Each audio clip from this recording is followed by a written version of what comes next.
अपने में विश्राम कैसे घटित होगा,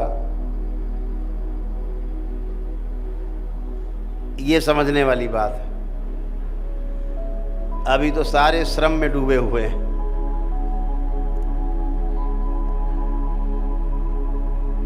कहा गया ना कि राम काज कीने बिना मोहि कहाँ विश्राम। विश्राम तभी होगा जब राम काज पूरा हो जाएगा। तो आप और हम सब बहुत परम सौभाग्यशाली हैं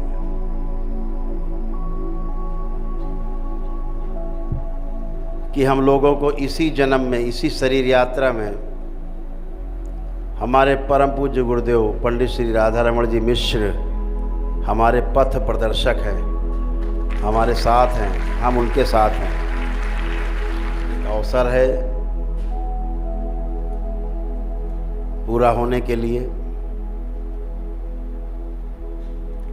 और पूरे होने में कोई बहुत बड़े श्रम की आवश्यकता नहीं है।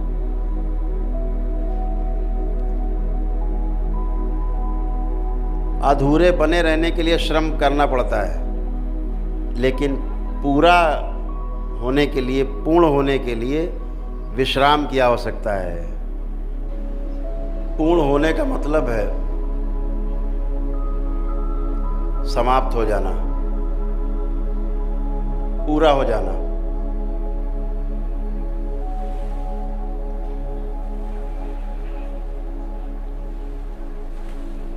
कुछ भी शेष बचा नहीं जानने के लिए।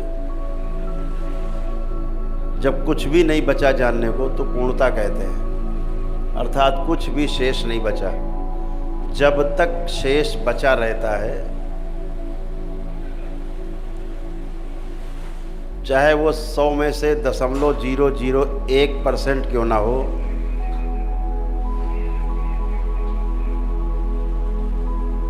तब तक बार बार इस पृथ्वी पर जन्म लेना पड़ता है। यहाँ ऐसा कोई भी मानक नहीं है कि आप 60% ले आए तो आप फर्स्ट डिवीजन पास हो गए।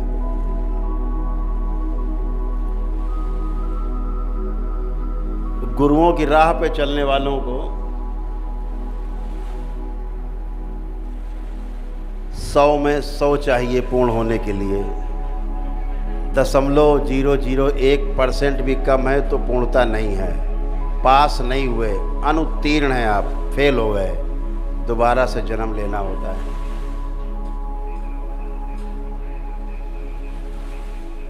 यहाँ कोई कि 60% पा गए तो फर्स्ट डिवीजन हो गए, कोई डिवीजन नहीं है यहाँ, पूर्ण है। डिवीजन वाला काम अपूर्णता तक रहता है। तो बाबा से जुड़ करके, माँ से जुड़ करके आप बहुत परम सौभाग्यशाली हैं। सभी लोग, आपके लोग, आपका कुल, जो निश्चित रूप से इस जन्म में तर जाएगा पूरा कुल, अगर आप प्रयास करेंगे।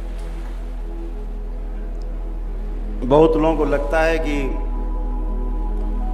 इस करौली शंकर महादेव के दरबार का जो आविर्भाव है, जो दरबार बना, तो शायद इसीलिए है कि लोगों के रोग कष्ट हटाने के लिए है। बिल्कुल ऐसा नहीं है। ये दरबार इसलिए बना कि ताकि आप जैसे लोग यहाँ पैदा हो सकें और लोगों के कष्ट और दुख हटाएं, इसीलिए पैदा हो।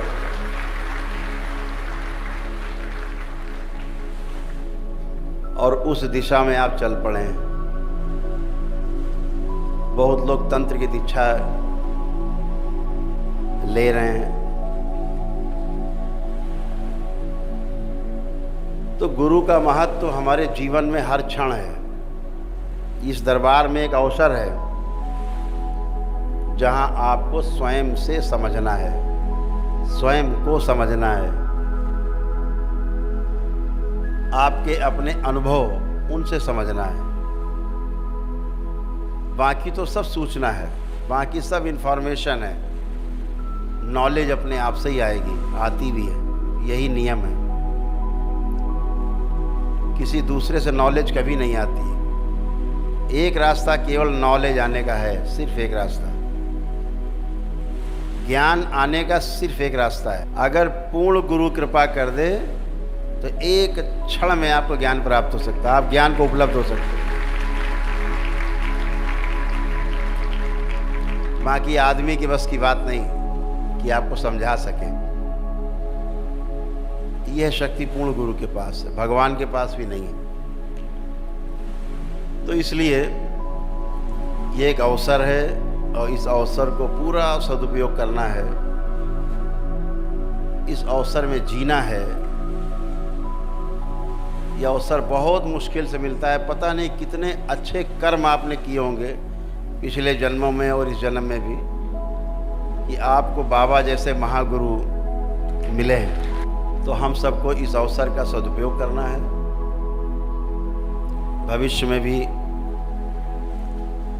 अगली पीढ़ियां जो आएंगी वो और अच्छी हों, समझदार बने, विकसित हों। वो तभी होगा जब आप में समझदारी आएगी। आप तमाम समस्याओं को झेल के, तमाम समस्याओं को सहते हुए, कष्ट झेलते हुए यहाँ तक पहुँचे।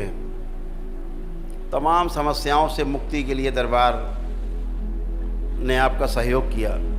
आपने दरबार पे आस्था, विश्वास और श्रद्धा रखी, जिससे आपको तमाम संकटों को पार करके और 84 लाख योनियों से मुक्ति के द्वार का रास्ता मिला आपको।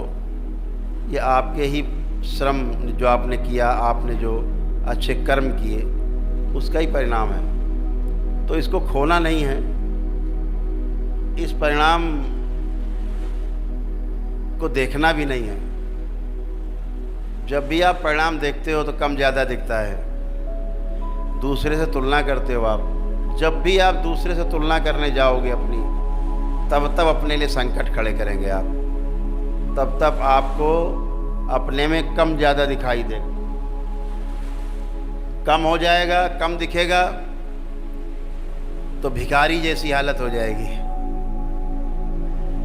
ज़्यादा दिखने लगेगा तो अहंकार पनप जाएगा। दोनों में खतरा है।